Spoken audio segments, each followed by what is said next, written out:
guess right now you've got the last laugh. I wanted to quickly discuss an interesting Anthony Shots profile that I came across a little over a month ago.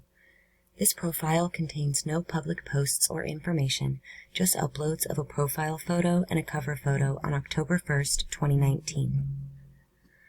Both photos are images of computer motherboards.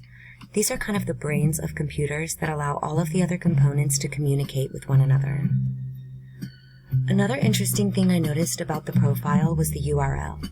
This could be a coincidence, but the username in the URL is anthony.shots.94. Kegan Kline was born in 1994. This profile could have been created by anyone, but I feel it was very possibly created by Kegan Kline. Referring back to the Murder Sheet podcast again, one of Kegan's lifelong friends spoke about him, saying, quote, he would just say that he's doing like crypto shit and he was on the dark web, end quote. On that same podcast, a young woman who was victimized by Kegan 9 years ago said that as time progressed, he became, quote, very aggressive with his words. She added that he had many Facebook accounts, and over the course of years, as she attempted to delete and block him, he would always find her from another profile and start contacting her again. She described how possessive and relentless he was in his pursuit, and said he even threatened her life when she brought a friend along for an in-person meetup with him. Both of these Murder Sheet episodes are linked in the description, and anyone following this case should definitely give them a listen, as well as the episode titled Vegas Dreams. Now, this is an assumption on my part, but maybe this profile was utilized to harass girls who were trying to evade him. He could have made threats about hacking their personal information, or even the information of loved ones. This is one common blackmail tactic for online predators. And just as a quick side note, I've left a few links in the description with resources for both parents and kids to educate themselves about online predators, as well as information on what to do and how and where to report if you find your child being targeted online.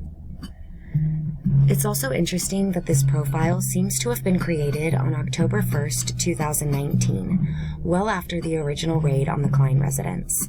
This was during the 3.5-year lag after law enforcement had raided his home, confiscated electronic devices, and obtained a confession from Kegan. We also know that there are no charges in Kline's case between February of 2017 and May of 2020. Again, bringing me back to the question, did he think he was in the clear at some point? Was he back to predating on young teenage girls for much of this time while law enforcement turned a blind eye? Was he catfishing, harassing, and threatening girls online for much of this time? Or was his 2020 charge truly the first thing he had done? Maybe some of these rogue Anthony Shots profiles are in fact totally unrelated.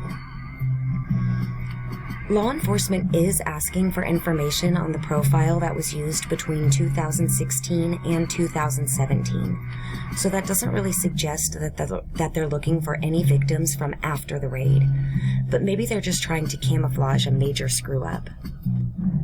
Many people are wondering when the Anthony Shots Instagram account went live again. Maybe it was around the time of his 2020 charge, or maybe it was someone else after Kegan was incarcerated. Just more unanswered questions, and all we can do is wait. The quote given by ISP stating that they didn't think anyone intentionally did anything wrong kind of leads me to believe that this was simply a huge screw-up. And given Kegan's history of covering his tracks, I'm willing to bet he was probably into a hell of a lot more than just one instance of child exploitation on May 14th, 2020. I could be wrong, but I think it's a fairly safe assumption. Thankfully, Kegan Anthony Kline is now behind bars where he belongs, but we're still left wondering why the public was asked to send information about his online activities to the Delphi tip line. And many are wondering if there was another user, or perhaps even a group of individuals behind some of that activity who may somehow be involved. As always, if you know or become aware of any information that could help investigators identify the man on the bridge in Delphi or about the Anthony Shots profiles, please contact the Abby and Libby tip line. And keep yourselves and your loved ones safe out there.